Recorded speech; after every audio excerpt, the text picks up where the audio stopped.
Hello and welcome to Here for SR, a live show and podcast about iRacing memes, and the people that make them, as well as all the latest Fall Guys news and information you could want. With me today, uh, Nick Pacheco, filling in for Manny, who's been fired. What's up, guys? Yeah, man. Thanks for stepping in for Manny, who's moving this weekend Yeah, and still does not have internet, as far as I can tell. no problem. It's nice to be here. Yeah, yeah. You're a Florida man, Yes.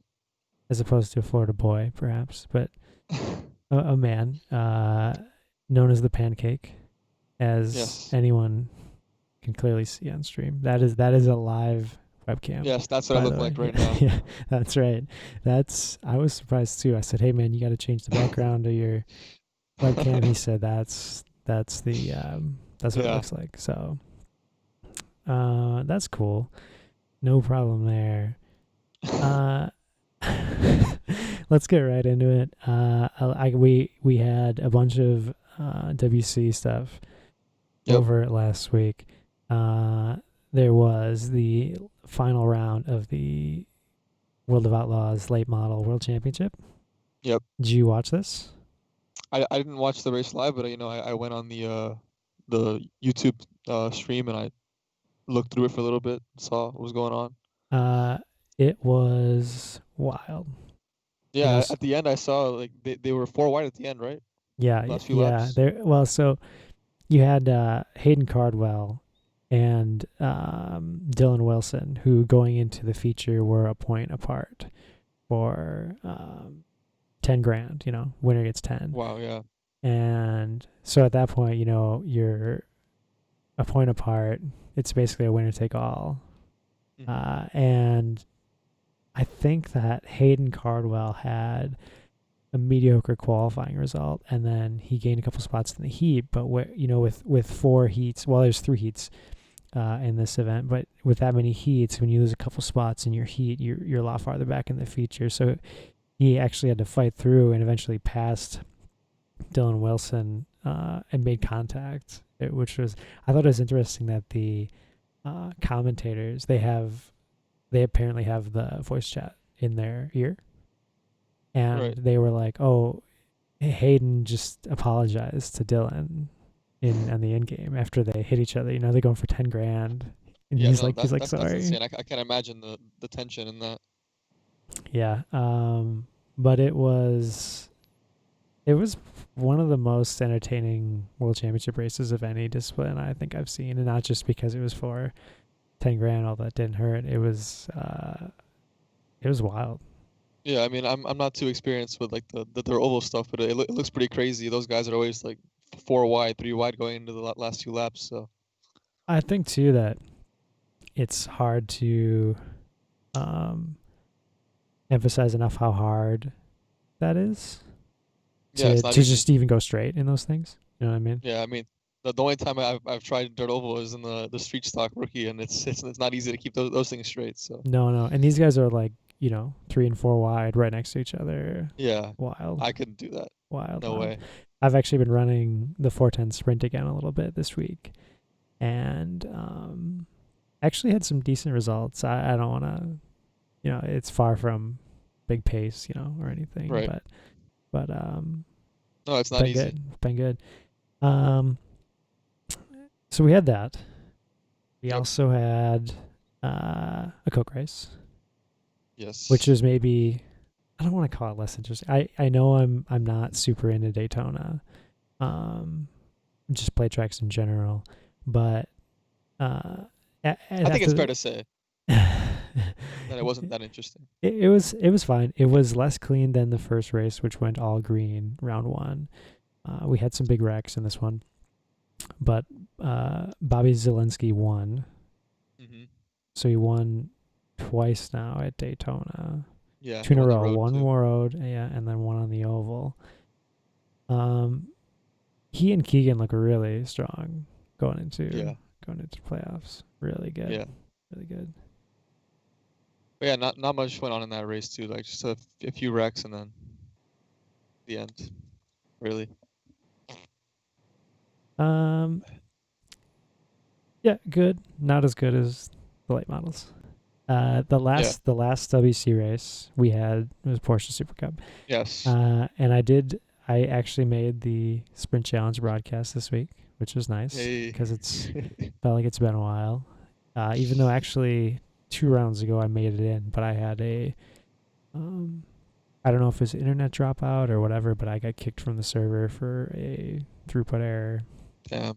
I Stuff. I don't think I've ever had that happen where my internet was still up, but I got kicked out. Because I've had it before where like my internet's gone completely. But All right. yeah, it was a drag. Yeah. I mean, if that were me, I'd be fuming. So. Of all the it couldn't happen in Yeah. some like Yeah. Had to be that. Had to be the the broadcast broadcast for race. sprint. Yeah. Oh well. Anyway, It P20 happens. for me at Spa, best result of the year. I'm pleased Yeah. with it. I'm happy. Honestly, I'm happy to be like just in the race with those guys. Yeah. I mean, it's a great. It's great just to be in the race and to finish P20 is good too. I mean, there's some really fast guys in the field there. So. They are serious. Yep. Let's see here. We did have Super Cup race, Yep. Some and drama. yeah. Well, the heat, or sorry, not the heat. The sprint race was pretty clean. Yeah. Maybe not as clean as some of the other stuff we've seen, but we had Sebastian Job taking pole. Of course, that means he starts Yes. eighth, and Rogers right in front of him in Hmm. seventh. And they both worked their way through, with Job actually winning that race. Yeah, he And won. I think Rogers got third in the sprint. Is that right? I believe so. Anyway, that's all well and good. Is entertaining. Mitchell DeYoung uh, issues got spun. Had a bad both rounds, unfortunately, after Hmm. starting on pole. But the real bit is when Rogers went around Max Benecke at turn one Right. and passed him through Eau Rouge. I think he was just ahead going through Eau Rouge, and Yeah. Benecke had to yield. We actually have we'll go to a clip here, Yeah. and Max didn't like that. Max was not happy. seemingly he did not think that Josh should be in front of him. Let's see. Let's play it here. Um, so this is from Benecke. Yeah, and Yeah. You see Josh is just ahead here, and at that point you got to yield, and he did because we have nowhere to Yeah. go This was all really. fair. This was all clean. It's All tough. good. It's tough, but it's fair. And this was the part though. Look how far back Yeah. he is. Okay, Yeah. let me just pause here. And look at his mirror too. Like he has a car coming for him on the left too. Yeah, this is probably I don't know 2 car lengths at least. Two at least. At least two. 2.5. And you'll see Josh go back to the left because he kind of gives up defending even because what Yeah. why I you mean, like defend he's that he's not thinking that Max is gonna do a move there.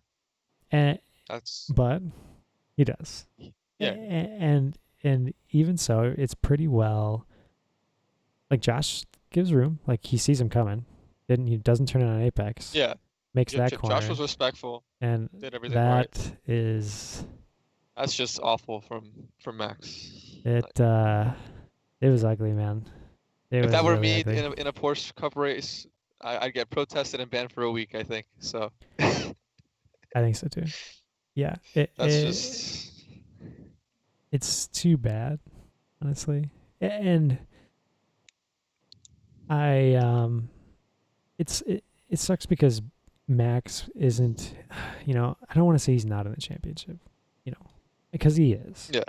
But he's not. He's not up there fighting really No, with no, Josh. he, he's kind of at a different point in the championship here Yeah.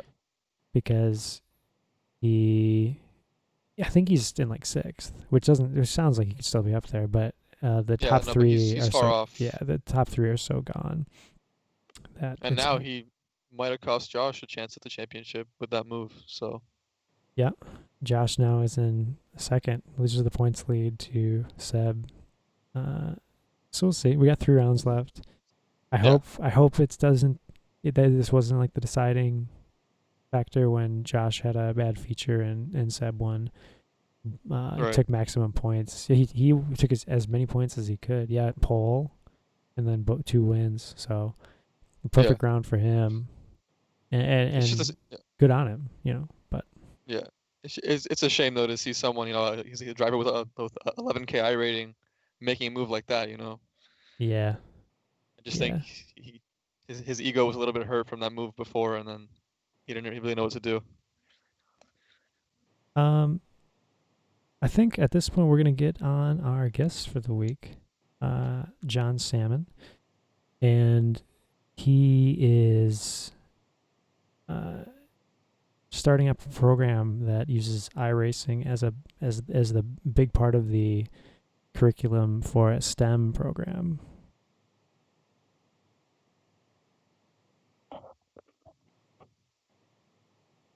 We don't quite have John on yet.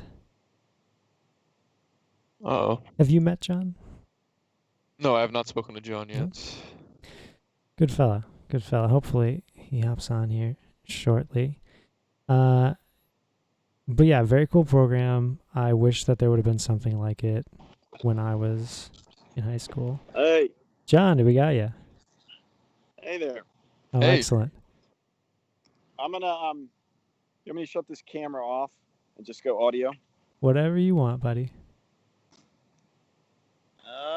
Hang on. Hanging on.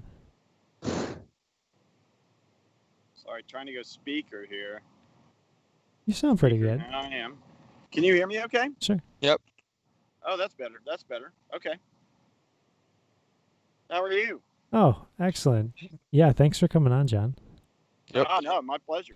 I was just kind of telling Nick about the a little bit the basis of the program you got started up, but if you'd maybe given your own words of what you have going on, that would be excellent. Oh yeah, well we're really excited about it. This is something that's been going on, as you know. I mean, from before I met you, but really probably 2 years. But I didn't.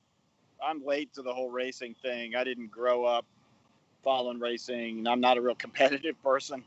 But the more I got into it, the more I realized was in there to really be experienced and just as incredible that you kind of miss if you're just a spectator. And the sim racing just gives us the ability to put people in truly in the driver's seat of racing. And there's so much there uh, to kind of explore and grow from and build on. And so we wanted to bring that as sort of a STEM program. And it started as a STEM program, primarily because the education, all the school systems, that's the thing, right? They want STEM is the way you kind of launch kids into careers that are real and exciting for them. And a lot of people miss all the other cool things that are in racing. And so it's now, we call it a STEAM program, but even that I don't think says as much. So, more specifically, we are creating what was going to be before COVID, a 6-week kind of camp-like curriculum for middle school and high school kids with teams of about 8 to 10 kids. And our plan is to use 4 or 5 middle school kids. And generally, we're looking at kind of under-resourced kids that wouldn't have this kind of exposure or experience. And pairing them with some high school kids that are a little bit more advanced, maybe from our Gov school or from our STEM program that works with the community college or something like that. And but the idea is that they are kind of mentors and teammates. And the whole point is to learn stuff, learn all kinds of different things. And so the older kids, it's not about who's the fastest driver. It's about really kind of getting your whole team to be able to master different skills. And we have everything from the usual driving and racing stuff that We started simple, and we get harder and harder. And as you know, in iRacing, for instance, I mean, there's no end to the science and engineering there. But then we also do art and marketing. A lot of people, don't realize that, and that's important for young aspiring drivers to understand, is that racing is entertainment. So yeah, the marketing, the promotion, all of that is just absolutely part of it. And even the livery design, can you make something sketchy? Can you get the logo seen? That sort of stuff. Then as a physician, I'm a big fan of the physiology side and the sports psychology, which is just immense. So we have a program to put all that together. We got a little derailed because of all of the COVID. I can imagine. So, and really, it dramatically increased the need, but also just slammed shut a lot of doors. So we had planned 3 test sites here. I'm in Lynchburg, Virginia, Central Virginia. We had planned 3 different test sites, and 2 of those were with public school systems, and we just can't use the facilities. So what we did do was put a sim rig in a place called Jubilee Family Development Center, and made it, which is also a little bit different than the normal sim rig. Well, first of all, we couldn't get stuff, right? Everything's just like, it's gone now. Right. It's like trying to buy a bicycle. Mm-hmm. You can't get a good wheel or. It was tough, for sure. Or a webcam. I mean, I spent like $150 on a webcam that was like $30 in an open box because the whole world bought webcams. Yeah. But, webcams and sim rigs. Yeah, that's bizarre, but it's true. There's like wait lists on everything. Oh yeah, you're not going to get any deals. No. Nope. So we had we really planned to set up 3, and we ended up setting up 1.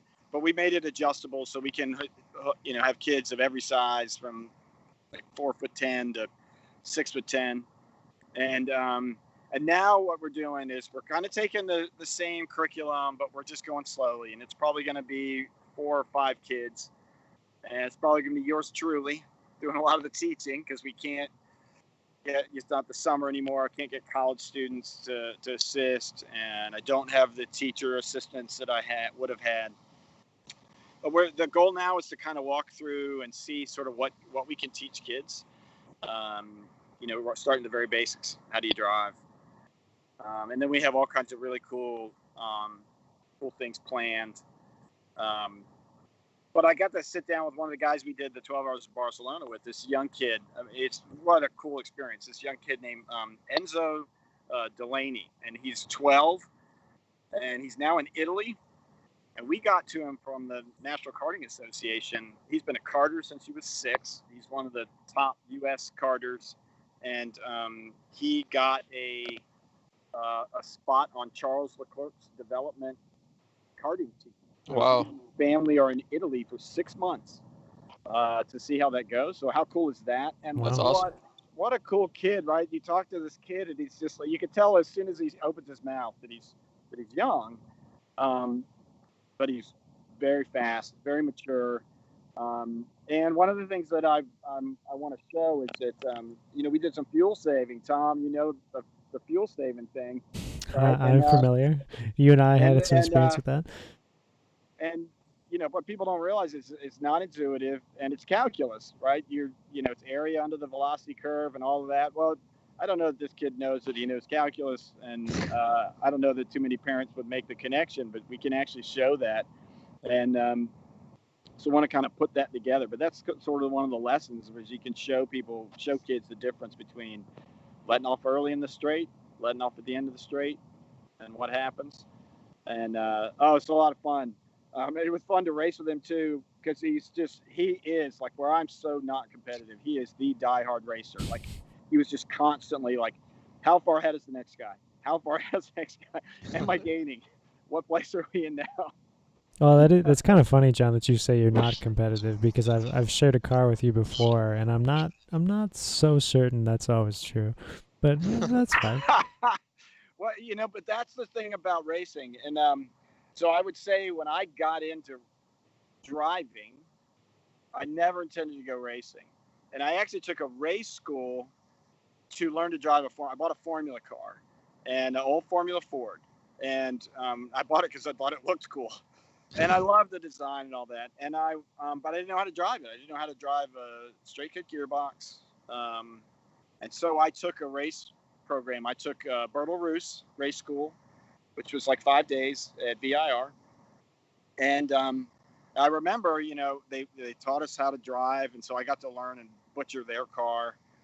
But then you did some races. And I will never forget, I wasn't the fastest guy there, but I wasn't the slowest. We came around Oak Tree at the time when Oak Tree was still standing at VIR, if you're familiar with VIR.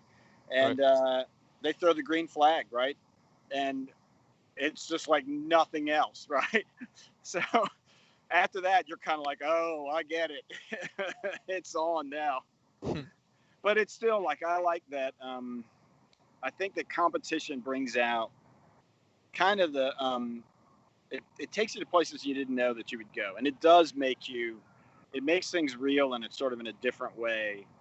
And that's another thing I think we could show kids that they might just not have an experience with. It teaches you almost how to handle a situation like we're in now. That's one of the things I think is so big about it, is it applies to the real world. And look at the situation we're in now. So we've got this pandemic, and we're all trying to figure out what to do, and it's scary as hell. And I think that's one of the things that teaches you how to function well and how to do what you need to do under pressure and in a scary or dangerous scenario. Obviously iRacing, there's no danger there, but it's still similar, right? Acting under pressure. That's the basis of all, like, recitals if you're, taking an instrument, or probably standardized tests, anything, being able to work under pressure. But don't you think? I mean, I don't think it's the same. But racing it's a different ball of wax, and for sure. That's what I think is so cool about it. For sure. Yeah. So how many? What's an ideal group size for your kind of program for like one rig? Well, so we definitely wanted to be, and a lot of what when we built a program, we didn't build a program to be a race team or race league. Let's build these kids up to be the next Lewis Hamiltons. That wasn't the plan. Right. We really are targeting kids and parents and educators. And so we wanted the team approach to foster that teamwork and to help give people different roles. So you might have somebody that's doing the logistics or spotting or any other thing where we can bring them together as a team. And so, you want like a big enough team that you can build that, but a small enough team that everybody gets to do something. So it's kind of like, 1 or 2 is too little. 10 is probably absolute max. And probably like 5 or 6 would be ideal. Maybe even that's a little big, 4 or 5. Because I do want a couple of the older kids that you're not necessarily, you don't have to teach them to drive per se, but you have to, you can help them, or they can help learn different things, even like just a driving line. How to do a driving line, where to put the car, braking. All the basics are going to be challenging for somebody that's 11, 12 years old. Yeah. Well, I thought it was interesting because just the very basic of driving technique is enough for easily 6 weeks. You and I both know that. That's clearly you could spend endless amount of time just on that. But and then you have the maybe more obvious things when you think about motorsport, like the engineer, or the crew chief, people that are doing that. But there's a lot more, and I didn't really think about it until you kind of brought it up about how that someone needs to paint the car. If you're running a prep program, someone needs to find a sponsor, someone needs to do social media. You do these things. I thought that was really interesting, and how the whole program is sort of like a little bubble of business in itself and sport. I thought that was cool. Yeah, and how real is it? I mean, and you look at racing today, and they've had to reimagine how they do their own marketing, but all of the different groups, AMSA, F1, IndyCar, NASCAR. I mean, all these different groups, no matter who they are, their goal in having you there is to promote their own series. Otherwise, they got nothing. I mean, that's really what they're there for. AMSA was, while I was doing AMSA, I was amazed. That was really the difference between it and SCCA. We did some SCCA racing to get sort of, up to speed to jump into AMSA, which just seemed freaking insane. And a lot of people think the whole pro racing thing is you get paid to drive, which is so not true. Yeah. Right. But they want you. I mean, part of it is promoting their series, and that to me is the difference between pro racing and something like amateur SCCA type racing. Is the series is selling tickets, and you're part of the show. They wanted us to our car needed to look clean. You had to have if you didn't have the right patches on your shirt, you were fined. I mean, it was all kinds of stuff like that. So on the other hand, it was really cool because they would run stories and really promote their own series and their drivers. It was a lot of fun. Yeah, and that's the kind of thing that we can help teach these kids. it's funny that you mentioned the very high standards, including patches on shirts and stuff, because I remember very distinctively that I both thought when I was doing USF 2000 how critical even what shirt I wore was like a big deal. Like the whole outfit went from doing like an SCCA, even like national championship, to running a USF 2000 event. It was different. It was good. I thought it was cool. The whole product is very professional, but like you're thinking about different things in the paddock. That's funny. It's such a mental sport, right? I mean, it's just if you think you're on and you're going to be quick, I mean, that's honestly, to me, that's like a second. It's a second a lap. I don't care where you are. And if you have mental doubts and you think, just don't have it here, and the way you're dressed, like the way people are looking at you, if you're kind of wandering around in a t-shirt and jeans, and the other guys are all in their crisp, matching team, it's intimidating. I think it makes a big difference, and not just to the spectators. It's I think the mental sports psychology pieces of racing are incredible.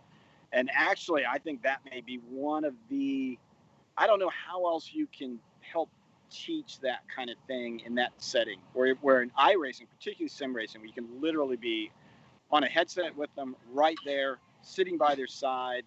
I learned so much, just sort of mental strategies and capabilities racing that I think apply everywhere. Such a cool sport. So that's the piece I think is people don't have any idea how important that is. How do you teach that, or how do you put that in the course as far as like the psychology or the the mental gymnastics? Yeah, so I had actually had a sports psychologist for a little while. A buddy of mine does cycling coaching. He's a big cycling coach. His name's Hunter Allen, Peaks Coaching Group. He's actually one of the big cycling coaching guru guys. And he put me with one of his sports psychologists. And she would actually give me exercises. And I would have different things, different visualization techniques, all kinds of, some of the things were just hints. Like, she would talk to me about, well, what are you afraid of? And, like I said, I'm not very competitive, right? So not winning was never my thing. It was, and she sort of teased out like a psychiatrist, right? I should have been like on the couch, right? She's like, you're worried about disappointing your team, aren't you? I was like, yeah, these guys put all this work in. This car is just perfect, and I go out there and I suck. Like, that's no fun. Like, I want them to be, proud and happy that what they do. And she's like, if you're worried about disappointing them, that will impact your racing. You've got to just go get your job done, and you'll actually do better and have less chance of disappointing them than if you just stop worrying about it. And a lot of it was that kind of, it's almost like a look where you want to go. And those techniques, I think, are are relatable. So one story, I was at Barber Motorsport Park, and the first time I had Wyatt Gooden, my driving coach, show up in person, which honestly was expensive, and I wondered, is it going to be worth it? You know, we did a lot of training on iRacing, which was so much more effective in terms of like the amount of time. But I got there, and there were some parts of the track that, frankly, were scary, man. I mean, I was like, good God, like, I don't want to stay flat there. And the guy that ran my race course is he's a true racer, and he just doesn't know fear. Like, he doesn't even understand what it's like. So his whole thing was, yeah, if you're not a little scared, you're not going fast enough. That's pretty much, but yeah, it didn't work for me. Because I was a little scared all the time, right? And Wyatt was like, look, you're not going to do that. You're not going to sit there and think about the things that can go wrong. And this is where I think it applies to things like today. You don't think about the things that can go wrong. You practice, right. You trained. You're going to do the things we train. You're going to meter it out. You're never even going to give your brain a second to think about something else. Every time you come out of the turn, foot to the floor. Here's your track out point. Now look down the track. Here's where you're going to put the car. You're looking right here. At the 5, this is what you do. At the 4, this is what you do. Brakes at the 3. Halfway, turn in. Look. I mean, it's just like, make sure you know what you're doing and do that. Yeah, it's a completely different world. I mean, I was just like, oh my God, that was worth every nickel I paid that guy, because I've never forgotten that. And I do it today. It's the kind of the way. I mean, nowadays it's the way. So I'm sitting here at the hospital, taking a break from doing phlebotomy, sticking patients, and we've got a lockdown COVID unit, and it's kind of like you don't think about that stuff. You just go and do what you need to do and get the job done. So, right. It's all all that stuff. It's just amazing in there in racing, and all of it you can apply elsewhere. It's awesome. Yeah, it's fascinating. Yeah, that really is interesting, and there is it's surprisingly diverse, I guess. Not just racing, but sim racing. Yeah. No, that's cool. I think the ability for us to connect at sim racing is worlds better than real racing. The racing part of real racing obviously has its, I mean, you can't get away from the fact that you're really going fast. And every time I'd train for a track on the sim, and then I'd show up like Mosport. I never forget going to Mosport. Man, I had that track dialed in, right? And then you come through turn 1, like live. It's like, oh God, that's a different world, right? And so that piece is there, but the ability to just like you and I met, right? The ability to meet these people, to race with this kid Enzo, race with this 12-year-old who could be a Formula One driver someday. Who knows? What else? How else can you do that? Mm-hmm. How else can I race with Max Verstappen? Mm-hmm. Okay, he kicked my butt, but I still have the picture. I think I was 4th or 5th, right? I mean, I've been on with Rubens Barrichello, Takuma Sato, T-bones me at Monza in a small, like one of the Formula, the Skippy. He just like creamed me. Dang. I mean, it's how cool is that? Yeah, it's awesome. Yeah, race against those guys. I've found that since I got on the service, maybe a year ago now, just less than a year ago, I found that it really re-energized my positivity about motorsports. Yeah. Almost, it's like it's racing for the people almost. It's like, and I'm not being ironic. It really is. It's a different group of people doing it. Yeah. Well, let me tell you. First time I put a couple of kids in this sim rig, because we worked hard to get this thing to where we could plop a kid in it, because that was such a hurdle for us. We would talk to teachers, and these people we're talking to, they don't know anything about this world. They don't know real racing, and they sure don't know sim racing. They know video games, and that's it. And so, first of all, the teachers, the educators are over the moon. They think this is the coolest thing. But you put a kid in this seat in a pro level sim rig like that, and It is amazing. If we can get teams set up and link these teams together, I'm telling you, it will be out of this world. We were, unfortunately, and I was just saw this on the news. The team we were really hoping to work with, because they've got to have a sim rig, right? But I know there are two really nice sim rigs in St. Louis at the Jackie Joyner Kersey Foundation. And you're younger than me, so you may not remember her, but she was a big Olympian. And she has this foundation in East St. Louis where she grew up that it's like Winning in Life is their program to really take these under-resourced kids and use sports to help them, sort of find a place and find a way and figure out how to overcome the challenges of life. And so it's just a synergistic program.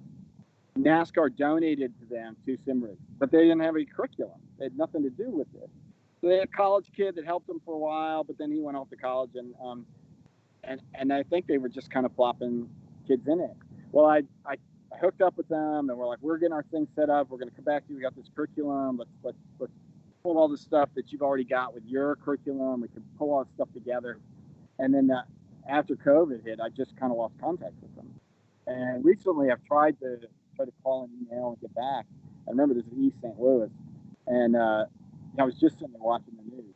And I don't know if it's related or not, but St. Louis, there's a lot going on there, and I imagine it's right there. I think it's just a really hard place of the country right now, and I mean that's kind of both chilling and I mean how powerful would it be if we can, sort of get into an environment like that and provide any kind of support for kids that are having to just live through this. I mean, what a nightmare! All the stuff with the pandemic, and then you've got all the violence on top of it, and you completely lost the support system of the school system that was, just absolutely everything for some of these kids. Yeah, it's been crazy. There's a lot of need to get in there and try to pull this off. For sure. What ideally would the program look like in a year or two, and then also maybe 5 years down the road? What's the end goal, and will all these programs be very separate, or will they how will they kind of function? That's what I think is so different. So the iRacing is really set up, and all the racing sort of different groups like AMSA and Le Mans and all these things are set up really to their own business model. And iRacing's business model is to cater to racers and all the racing groups and the manufacturers. So it is sort of a peripheral thing to them to be a platform for education. It has everything we need. So we don't need to move anything at all. But when we did Daytona, right, it was 1,400 teams, something like that. That was when I was just like, boom, that's the goal, right? 1,000 teams across the country or world. Because who would lose from that? I mean, how amazing would that be? And the only thing holding you back really is the sim rigs. But who loses in that thing? Think how many coaches we would need, how many mentors, how much exposure we could give to these people that have no concept of racing and will forever have a different view of it. Well, this kid Enzo, just a quick bit. I think you and I have talked outside the show before about how motorsport really lacks. Like for example, if my child was interested in soccer, I go buy a ball, we kick a ball around, they play with some. But motorsport, there's just no way unless you're in a car or now maybe sim racing to really understand any nuance or appreciate what's happening. Say if you watch a race on TV, that's like a real critical bit. So I think that not only does no one lose, but the whole industry, like I hope they see the value in getting kids involved, that this could be this could be healthy for the whole sport. I mean, it could be a big deal. Oh yeah, look at Wyatt. So I spend an hour and a half a week training with Wyatt, because to me that's like someone else would go play tennis with a tennis pro or hit golf balls or whatever. I mean, it's just like what I do to stay fit, mentally fit. And it doesn't matter. I mean, he's amazing, but it doesn't matter. I mean, right? It's like how well can you coach somebody? You don't have to be an incredible driver to be able to do that, but that is a really valid. Um, it's a valid profession. I mean, I'm not quitting that. You know, it's so there's a lot of opportunity for people where there's a very narrow range to become a true pro driver and get paid for doing that. I mean, there's a handful of people that are truly paid. These kids that want to get into that, even these carters, man, these parents have got to have just boatloads of money. Yeah. And even then, you're not guaranteed anything. And it's just a it's almost like trying to get you into pro sports, except it's probably easier to get into like something like basketball or football just because Oh, for sure. Yeah. Way easier. There's probably But, more people getting paid to play basketball than racing too. Probably a bunch more, Yeah. even though there's only really a couple professional basketball leagues in the world. Yeah. The barriers to entry into racing is so high. Very high. Oh, yeah. And I'm not sure you want that lifestyle. I mean, it's a hard life. It's I'm sure being a big time pro athlete is similar to baseball or football, touring and all that stuff. And at least in racing, you don't just get clocked constantly like football. Mm-hmm. It's hard for me to watch. It's pathological. It's hard for me to watch football anymore. Every time somebody gets hit in the head, I just kind of ugh. But no, I just think everything wins from this. You're right. You know that parents are going to spin off and be like, hey, I didn't know that I could do this. This is really cool. So we would sell a ton of equipment. We would have a ton of interest in places like iRacing. And then so iRacing, boy, have they been so kind. So they donated a bunch of licenses to us and like $10,000 worth of content, so I can get these kids like their own login, which That's I really awesome. wanted, because my iRating can't tolerate having 12-year-olds learn. It's hard enough. You mean it's going to go up now? Yeah. Hey, that's not fair, but it's true. But they do learn. God, they learn fast. Those kids, they are good with screens that, my generation, it's a lot harder, I think. I'm curious to see how well they adapt. I think it's going to be pretty quick, actually. But we're getting ready to get our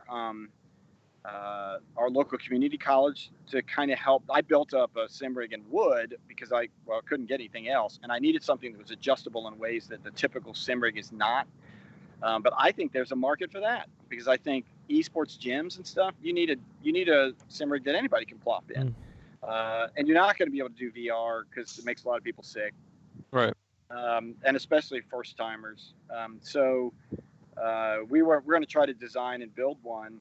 And I would throw it out there. If anybody wants to help us sort of take the specs that we need and build something where we can adjust it, I think that'd be really cool. But then you start to get into things iRacing can do. And that's like a little bit of change to how the endurance platforms work, because we want to do endurance races where all the kids are driving the same rig, which is not the typical. I mean, we can do it, but it's a little bit outside the way they're set up. Yeah. So you're saying you'd hand over the car by just getting out of the seat. Right. Yeah. Right. It'd be like, talk about a pit stop, right? The kids have got to set the pedals and wheel up to the next kid, get them in, get them set up. And what I did was I tried to build a rig so that basically it was a fairly upright seat back, and the monitors are a little further away than you typically have, just because we anticipate having a group of kids sort of sitting around. So I wanted everybody to be able to see. And then where your head is in relation to the screens doesn't move. So the wheels and the pedals move, so that a kid that's 4'10" and a kid that's 6'10", they see the screens in pretty much the same way. Field of view doesn't change. It's a pretty similar experience for them. And so, but now we need to. That's sort of mocked up in wood. It's awkward. It's not. It works, but we need one that's quick release. Kind of motion for the wheel. A little more stability, and faster move. It takes me forever to reset the pedals. That turned out to not be like the way I thought it would. But that's what prototypes are. But if folks out there want to kind of take these specs and make them, I think there's a market for them. Yeah, it's interesting. Sorry, I derailed you. You were just on the in 5 years. What does the program look like? It's my fault. Content. So I've got two different people, and one of them I'm gonna put his name out there because you may not know who Jim Glickenhaus is. But if you Google Scuderia Cameron Glickenhaus, Jim Glickenhaus is famous in the Ferrari world and now just sort of exotic car world because he makes his own. He's a boutique manufacturer now, and his whole thing is to make a race car that he can drive home from Le Mans and race it. But if you look him up, you'll see some of the stuff he's done. But they did all their design on CAD, and I talked to his son at length, Jesse, and they would like to be able to make content. Their goal would be that the kids could literally design and build their own vehicles that performed as they would in real life. And how cool would that be? Yeah, So that would be interesting. iRacing said that actually the racing folks want the same thing, primarily for like GT4 and GT3, where they could put different engines in, sort of in the different platforms. And I guess there's some others. I don't know whether it's like the kind of the equivalent of the Continental Tire stuff. But anyway, they've had requests from manufacturing sides to be able to effectively digitally change sort of the configuration of the car. So that content's coming some from iRacing, but it would be really cool to be able to get sort of third parties invested in building content for the purpose of teaching. You can imagine that if, it's one thing to sort of have the car set up to go racing. It's another thing to actually have content where you can say, okay, I'm going to teach you about anti-roll bars. So we've got this whole setup designed so that, it's just this massive change in what happens with the anti-roll bar adjustments. We'll kind of dig around and find things where we can do that. But having content specifically for teaching would be sort of the next. But that would be the ultimate goal, right? Is to have sort of a dedicated platform for it.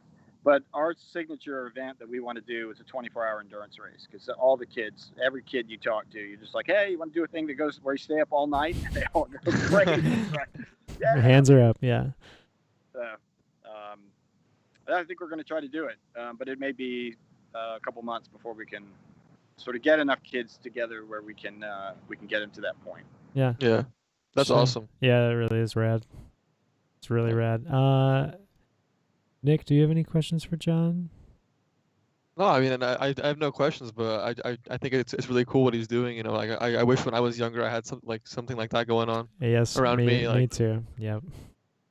Well, that's just awesome. I appreciate the ability to chat about it. I'm gonna probably be hitting both of y'all up eventually for support for coaching and content. That's what we're really looking for. I actually want to try to get iRacing to think about making a new section on the forum for this type of program so that we can all collaborate, because that's any content we build could just be shared. I mean, that's really the key is building up content that we can use to help teach these kids, bring them into this world. Yeah, that's really rad, John. And if you need cool. you need anything, you let me know. I'm really really into this idea. As far as if anyone wanted more info or they thought maybe they could see about getting a program going in their area, where should they go? So if you go to, where you can push them my information. Mm-hmm. But if you go to our website is unifiedpotential.org. And if you click on that, you'll see 4 big tabs, and one says education, and that will click you down to Racing Upward and give you some contact information on that. I'm John at unifiedpotential.org, and we can get you in touch with pretty much anything we need to get you set up. Would love it. And I will try to get all those links in the YouTube description and anywhere anyone would see this on in podcast catchers. So it should be just below as well. Cool. Hey, thanks, guys. I got to run, and you probably don't want to hear me babble on too much, but I just tremendously appreciate the opportunity. Yeah, nice to meet you, man. You too. Yeah, thanks for talking to us, John. And I could talk for another hour, but I know eventually you got to get back to work. All right, guys. Take care now. See ya. Thanks, man. Bye. Yeah, that was really cool. Yeah, it is cool. It is really cool. That's awesome what he's doing. Yeah, I'm pretty into it. It's I hope that it really gets up off the ground. And I know Yeah. that COVID maybe slowed it a little bit, but I think that will Yeah. That's super cool though. it's good for everybody. And Yeah. it's awesome that the iRacing, like you said, they're helping him out, giving him the content and licenses and all that. So Yeah. that's really cool. It's pretty rad. Okay, so glad we got a big talk in here. Maybe we'll Yeah. unfortunately so we were planning on talking to Maynard. Right. I have an email from Maynard here. Oh no. It says, "Dear Tom, stayed up too late celebrating the Daytona night race. Mildly hungover, can't talk today. Not running Bristol for his league." It says, "3 forever, Maynard." Luckily, or perhaps unfortunately, I did call Maynard in the week on Tuesday night. I think it was Tuesday night, after the Coke race to get his thoughts. Unfortunately, he didn't watch the Coke race. Oh no. I still have this recording that I'll play. I think I don't want to say it's worth playing, but Maynard is the by far and away the most popular member of the show, so I must give some Maynard content. So I think Of course. here we go. This is from Tuesday night with Maynard. All right, I'm gonna try to get Maynard on the line.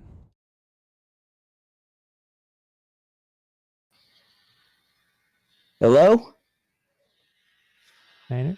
Hello, someone there? Someone trying to talk to me? Hey, hold up. I got to pull off track. Hold on 1 second, all right? Okay. Maynard? Hey, sorry about that. It's Tom. Hey, Hey. Tom, how's it going? Hey, man. Sorry, I was in the middle of my league practice going on. I couldn't hear it. Mm-hmm. Hey, man. I just thought I'd give you a ring while it's fresh in your memory, get some insight on that Daytona Coke race. Assuming you watched it. No, I don't watch no virtual racing. Oh. No, we just I was doing this league race. Yeah. Practice, I mean. Or racing this league on Sunday mornings. Hey man, if you want to get back to it, that's totally fine. I thought we could do a bit, but that's man. I probably should, to be honest. Yeah. But I tell you, it's at Bristol, and I don't quite like running Bristol. We can just talk about it on Sunday if you want. No, man. No, you know what? For you, okay. I got all the time, and I tell you honestly, I can't stand this Bristol and iRacing. I can't stand what they got. Why is that, Maynard? Well, they done ruined a good thing, Tom. We're not talking about no 1995 Bristol. All right, you understand? We're talking about what 2015 car tomorrow garbage Bristol, whatever you want to call it. Yeah. Right. It used to be spectacular, right? And then they done like, I don't know what they did. They tore up the track, rebuilt it from scratch. I don't know. Mm-hmm. But it's terrible. You know what they call it now? They call it it's got progressive banking. And you do know what progressive means, right, Tom? Means a lot of things. Okay. Well, we know what it means. Yeah. But I think people are going to be offended now if we talk about it. So we're just going to not talk about that. Yeah. Like we don't want nobody offended. Right. Yeah. Don't want me getting mad. No. About the progressives. No. That's okay. I'll tell you what though, me and my league. Yeah. All right, we've been trying to ask iRacing now for years. Say, hey, can we get that 1995 Bristol in iRacing? And every time they've been telling us no, there's no possible way to get 1995 Bristol into iRacing. Sure. But wouldn't you know, over the summer, you know what they've done re-released? Yeah. 1987 North Wilkesboro that got scanned. I was looking at that and say, how in the world are they gonna scan a track from 1987? All right, that's like 20 some years ago, but they can't get no track from 1995 scanned. That don't make no sense, Tom. It's a good point. That just don't make no sense. We've been asking, or even now we say, hey, iRacing, why can't we get this 1995 track? They won't even reply to our emails no more. No, sure. You tried the I don't know, tried the forums or something. Yeah, we post all of them in forums about 1995 Bristol. We just can't get it done. I don't know what they hate about us or about their fan base. We pay so much money for this service. I pay them a monthly fee. Here's the can't thing. Get nothing done around here. I don't mean to be, I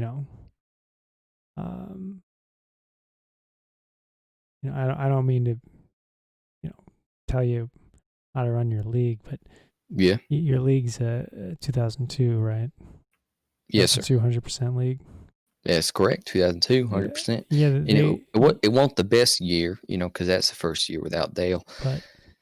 But I mean, what Bristol would those cars have ran in real life? I guess is what I'm saying. 1995 Bristol would have just done fine. I don't think they would. I don't think they'd be running on 1990. They'd be running on 2002 Bristol. You know what I'm saying? Okay. So you're saying we need 1995 Bristol and we need 2002 Bristol. Yeah, that's exactly what I meant. Yeah.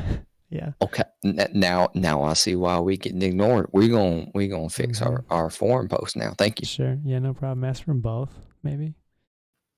Charge extra. That'd be fine. No, it should be included. Sure. Because we already done bought Bristol.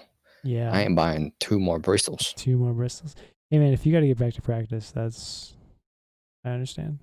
I really should. But hold on. I got one more story for you. Okay. All right, you got time? You got time for these? Sure. All right, we'll give you a story. So, all right, so the Winston Cup, they be racing at Daytona Night, okay, on a Saturday. Mm-hmm. Looking forward to it because it's my favorite track. Plate racing, gotta love it. Can't hate it. Okay. Let me tell you, I am a bit of a plate racer myself. I don't know if you knew that. I didn't know that. You're saying you like in iRacing, you're a plate racer. Well, yeah, but also Carolina Mini Cups. Bet you don't know what those are, but those are the best stock cars you can ever have in real life. They're better than a real cup car. Well, yeah, they ain't got no 450 horsepower, some big A spoiler like Junior's going to call it. How much horsepower do they have? About 45, but we ain't got no stricter plates on them. Sure. So a buddy of mine, a couple counties over, right? He's got his Carolina Mini Cup, and if you don't know, it's like 4 or 5 feet long, and you got to just get in there all snug, right? He takes it down to Concord Speedway, to Wake County Speedway, Southern National. Sometimes though, about once a season, we take it down to Myrtle Beach. Okay, now that thing, take it out of Myrtle Beach. I don't mean to interrupt, but it looks like the mini cups have 13 horsepower motors in them. Well, maybe the new ones. Sure. Back in the day. Sorry, continue. A little more power. Yeah. I think you want to talk about that. I think they're taking the NASCAR route, and they want to get these new manufacturers in, right? So they got to lower the horsepower. It's probably like a Honda or something, right? You bet your bottom. That makes sense. People say, "Hey, I got this nice lawnmower motor. Mm-hmm. It only 15 horsepower. Can I bring it into Carolina Mini Cups?" And we say, "No, we got them 45 horsepowers." And they say, "Well, I got money. Yeah. I got a Toyota engine. I got a Honda engine. Yep. Why can't we all just run 15 horsepower?" Just like how it really happened. Yes, sir. Okay, anyway, so we take that bad boy down Myrtle Beach. Yep. All right. It's like 0.4 miles. Pretty big. Yeah. For a 13 horsepower, yeah, really big. Yes, sir. And 45. I'm sorry, 45 horsepower. there you go, 45. Yeah. But it's pedal to the metal as racing should be. All right, we don't want no feathering the throttle. We don't want to use that brake pedal. That don't make no sense. No. We're racing. We ain't going to stoplights, and so that's basically what we consider to be our plate track. So my buddy, he take it down there, and I said, hey, John, can I get in your Carolina Mini Cup and run a few laps and practice? Maybe I'm good enough. You put me in the race. And he said, all right, Mater, get on in there. We'll take you for a spin. See. So practice starts. I get in there and I pull it out of the pits, and everything's going great. It's a good experience. Yeah, and Loved every minute of it. Did you get to do the race? Well, so funny thing is, well, when I pulled it out of the pits, actually, this knucklehead come out of turn 2, and I don't know what he was thinking, but he just done ran in the back of me, and just done total the thing. Well, on your outlap. Yeah, I mean, I just had come out of the pits. I had my hand out the window. I don't know if he was blind or what. So, but that was it. We packed it up back in the hauler and I took it home. So that's your plate back racing experience. Yeah. Yeah, but how many people can say they've been plate racing at Myrtle Beach? Not many. Not many. So I put that on my resume. Did you end up watching Indy like we told you to on Sunday? Actually, I did. So I was sitting in my recliner, and I must have done snoozed off. I was watching the Cup race and done snoozed off. Not a surprise, not really much happening at Dover. I woke up and it's red flag, and I say, "Why is it red flag?" And come to find out, some Ford driver must have gone out there and like jackhammered a hole in the track because they don't got any chase for the Cup drivers right now. And so they just mad or something. So they want to like fix the race. They want to cheat or something. So I said, well, why is it done red flag? Let me go scoot over to the channel here, check out Indy 500. Because Tom done asked me about it last week, and I told him I want an American driver with power to win. Yeah. So I said, how's all Will doing? So I flip it over. Tom, I have you know who's on that tower they got there down in Indy? Yeah. Danica Patrick be talking. And I said, oh, okay. She done flunked out of NASCAR. And all of a sudden she thinks she gonna just be up here talking about stuff she's never done or don't know nothing about. I said, whatever. I'm still here. I'm still watching. No better than no red flag garbage. NASCAR probably be showing me, some race from like 1982 on some short track or some nonsense. So I say, hey, I'm a pay attention to Indy 500. And she said, about have a green white checker. And I said, Lord knows that's the best kind of racing. That's American through and through. That's a historic NASCAR finish green white checker. So I said, it's gonna be exciting. I tell you what, Tom, I was glued to this television. I come out my recliner, eyes focused on this television. You know what they done did, Tom? Yeah, I do. They finished under caution. Yeah. Strictly un-American. They got these foreigners running these things. They run them with Formula Foreign rules, I guess they call them. I'm pretty finishing sure under caution. That sounds right. Yeah, Formula Foreign. I was upset. I was expecting a green white checker like they done told me. I had to turn that thing off. I just could not watch no more, Tom. Yeah, I mean, I don't blame you. I do not. I don't even know who won. Might have been the Blue Power. I didn't even care no more. No, I'm not going to tell you. You probably won't like it. Well, no, I won't. You know why? Because it was under caution. It don't matter. That's right. False victory. Yep, they got a stricken in that one from the record. They put an asterisk by it. Finished under caution. I'll tell you what though. I feel bad taking away from you practice. We'll do the rest of it Sunday. Just was hoping for some Coke series recap. No big deal. Well, that you said the Coke series or whatever they call it, and Pepsi series or whatnot. They raced at Daytona. Yeah. Okay. Well, let me tell you, I got some Daytona insight for you. All right. No, this is real life. I told you I got some plate racing experience. This is from the industry, right? Now, Tom, you can't be taking this on that show of yours and be telling the people. Okay, this is like, this is hush hush. You know what I'm saying? I am recording this. I don't think it's gonna make the cut. I'll be honest. Okay, good, because this is you cannot tell a soul. All right. There's no way this segment's making it. So yeah, don't worry. So down in Charlotte, you got Bill France's office, right? Yeah. You be going to a plate race in the weekend on Saturday or Sunday. Bill France, he'd be in there in his office Monday morning in Charlotte. He send the driver down to his office, right? One at a time they go in. He got 2 stacks of plates, of stricter plates, okay? He got that plate for everybody, you know what I'm talking about, and they got a plate for the special plate, right?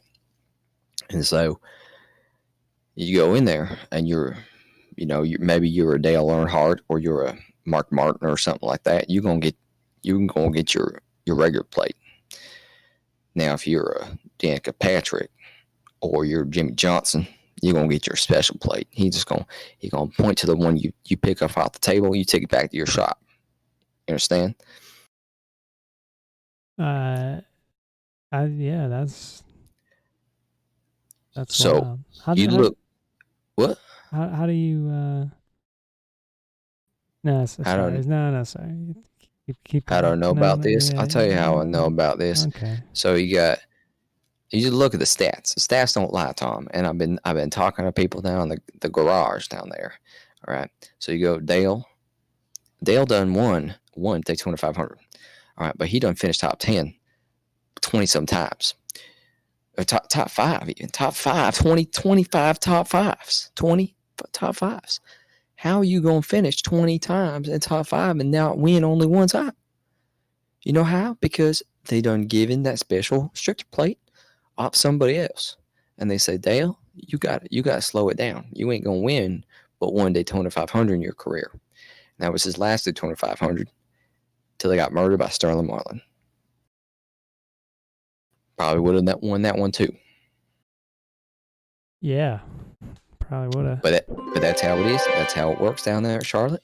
They got Bill France in his office still to this day. He'd be giving out that special plate. And so who's getting the special plate on Saturday? Well, I don't know. They never tell you. But I guarantee you, Joey Logano be getting a plate that says, I'm going to wreck the whole field, because that's what he does. Can't be coming down here from Connecticut or wherever, be wrecking the whole field every week. They're ridiculous. So he's got that wrecking the whole field plate. I can tell you that. I don't know who's got the special plate this week, but that's Joey Logano. He's going to wreck the whole field. I guarantee you. Lap 2. Joey. Absolutely. He's got no place in NASCAR. Now, I'll tell you who's a good guy. Teammate. Real Southern character. Brad Keselowski. All right. He's all right. I don't know why he don't punch Joey in the face yet, but he gonna. Hopefully soon, right? Sooner than later. Hey, listen, Maynard. Why don't you get back to that practice? I'll get going. Yeah, well, I should. I really should, but hold on. Hey, Tom, you say Nashville came out, or they announced it? I guess I don't know if it's done out yet. Yeah. Nashville Fairgrounds or some nonsense. I don't know what that is. I've never heard of it, but to me, we're a racing simulator, and here we are doing some fairgrounds experience. So I guess people want to drive around and look at some amusements or something. I don't understand. No, it's the racetrack that NASCAR is gonna run. The racetrack. Yeah. Well, I don't know if that makes sense, but I don't know nothing about Nashville. I tell you what I do know about. Have you been in Nashville? Well, no, I don't go up north. All right, Nashville, Kentucky, or wherever that be. Let me tell a little something about fairground speedways, right? What NASCAR should have had done, because this one I'm about to talk about, historic. All right, it's my first NASCAR race that my daddy done took me to. All right, North Carolina Fairgrounds Speedway, in none other than Raleigh, North Carolina, capital of USA. All right, this track is a dirt track out there in Fairgrounds, North Carolina, State Fairgrounds. I tell you what, this was back in the day when them NASCARs, they drive. Oh, lost him. Nope. Bummer. Wow, that was something. For sure. Hard hitting reporting from Maynard at all times. All right, let's finish up here. I'm sorry we That was couldn't. beautiful. I'm sorry we couldn't have Maynard live, but at the same time, maybe it's better we didn't. Okay, a couple things here, Nick. Before we go, we have 3 new series for season 4. I want the hottest and only the hottest takes on the new TCR only 15 minutes Ferrari GT3 Challenge back again, and the GTE Endurance Series, which is 90 minutes solo. I want the hottest takes right I now. think the touring car challenge, the baseline set is going to be awful. Well, they said 'Cause- they're working on it. Yeah, I saw that, but I mean the current baseline set for the TCR is so bad. Okay. And 15-minute races, I mean, it's going to be just little, it's going to be dive bombs after dive bomb after dive bomb. How is that different than TCR now? You know, because the races are double the length, sometimes even more than that. As far as on I can some tell, the weeks. TCR guys don't care. I mean, they're happy, but I mean, I think No, after I a few mean, weeks, they don't care. They're half an hour. They'll kill each other anyway. yeah. No. I don't know. I mean, I like the car, but Okay. 15-minute races, that's not for me. Okay, It's too that's a hot short. take. That's a hot take. Will it still be in the? I presume the pilot challenge isn't changing then. Yeah, that's staying. Okay. I wish they'd And just get him then out of there, right? We need a GT4. I think the only. Ferrari will be the same. It's going to be 15 minutes fixed, D-class drivers in a fast car. It's going to be a mess.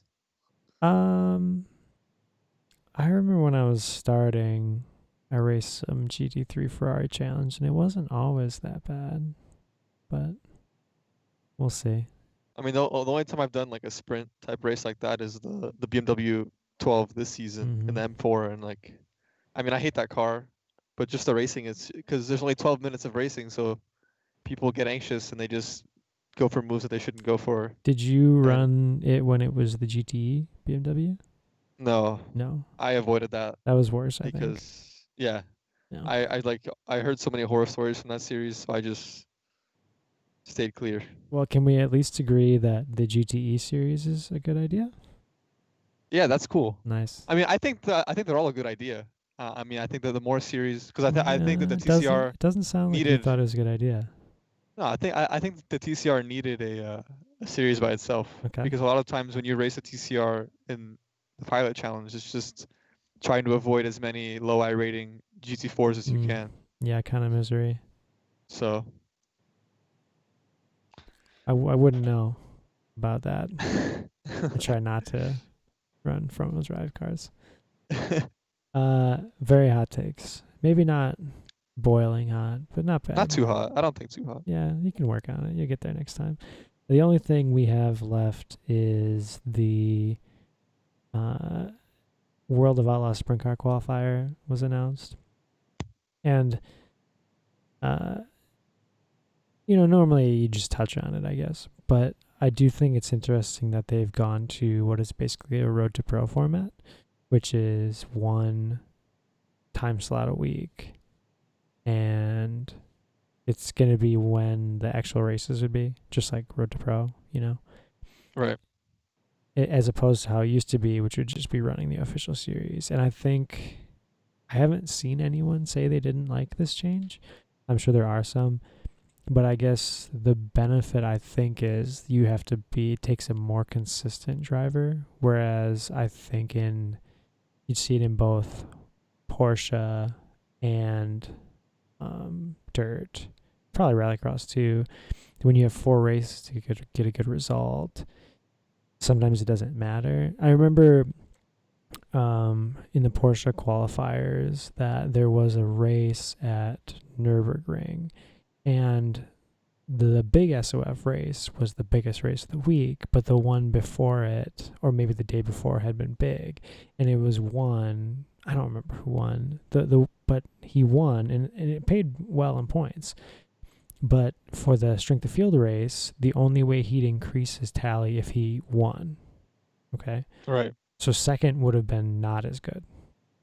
So he was in second at the time at the end of the race and just threw it in on the last lap because he had no point not to. Right. He could, you wreck or you get first. He didn't care. Nothing to lose. So I think that this change will combat some of that sort of attitude, which is good because there's no reason. I mean, you can't fault the guys for playing the rules, you know. Yeah, exactly. Yeah, I think it's a good idea too. So yeah, I like it. I'm hoping that functions well. And yeah. The last thing we do have to talk about iRacing's most mysterious Twitter posts. I'm going to see if I can bring it up on screen. If anyone hasn't seen it, the pictures are both very clear and obvious. Nick, you've seen this, I assume? Yes. Can I get your take on this? Oh, I mean, I'm gonna be honest. When I first saw it, I thought they were hinting at the like new skin tones, whatever that they mentioned like months ago. But then I realized that you can't be like blue or purple. Why not? So I don't. I mean, I don't think that's the direction that iRacing would take with their modeling. I'm bringing it up here. There it is. I think, to me, you have this square over here. Yeah, I saw that one, and I thought, okay, maybe it's the skin tones, and then the other two, it's like, no. Oh, I have deciphered the code. Are you ready? I'm ready. Okay. So we got this purple one here, right? I think that's probably the most mysterious of the three. But I like to think that purple is the color of the 90s. Okay? Okay. You with me? Wow. You good? So that means that this content was probably in the 1990s. Okay. Okay? So it's 3 different things, you think? You think it's 3 different content? No. These are just clues. These are just clues. Okay. And this brown one is telling us that it's not on dirt. Okay? Okay. Because they would never make it so obvious. They're telling it's not. This means it's this big one. If it would be a smaller one, then it might be a dirt car. But it's the big one. I think it's telling us it's not on dirt. You understand? Mm-hmm. Okay, so we have a 1990s non-dirt car. You follow? Yep. And this blue one kind of reminds me of the color of methanol. And so I am absolutely certain this means that a 1996 Champ car is coming to iRacing. Okay, well, you heard it here. We'll see. No, we won't see. That is the announcement. Okay. Are you looking at this? You can see this, right? It's clear. It is very clear. Yes. I see it. It says Patrick Lindsay replies, looks like poop. Yep. This is truly fascinating. All right. Well, I hope it's a road car, or a road. Yeah. I told you it was. Yeah. Well, they ran ovals too. We'll see. No, we won't see. We know. Okay, we know. We know. Okay, that was the last bit. I'm all out of content. Thank God. It was a good one. Your webcam's making me hungry, but you also haven't moved at all, which is very impressive. I know. I'm Wow. really focused. Very focused. I am impressed with your white backdrop, though. I'm gonna have to work Yeah. on that. I just have these die cast here. I'm just too good. Anyway, What can I say? I am Tower Midas. That is Nick Pacheco. Unclear if we'll have Manny back next week. Maybe we'll have both of them. I don't know. Have a vote. Get the whole team on here. Manny sucks. Pancake forever. This was Here for SR, a live show and podcast about iRacing and very serious information about Fall Guys. Do you have any Fall Guys information to end the show with? We completely skipped. That was the biggest part of the outline, the script outline, and we completely skipped over it. I don't know. The key to winning in Fall Guys is patience. You gotta have patience. Just like iRacing. It's just like just like iRacing. I was gonna say it's all about patience. Interesting. It's the key. Would this become a World Championship level training tool for the top iRacing guys? I think so. Oh, it is already, probably. Yeah, I think they're already on it. Sure, that makes sense. Okay, I need to go get on the game. I haven't played. Yeah. It's been a while for me, too. It's been a few weeks since I played. I'm slacking. Pathetic. So. Pathetic. Yeah. All right, man. Thanks, Nick. All right. Thanks. Thanks for having me on. Thanks for anyone who listened. And cheers. See you.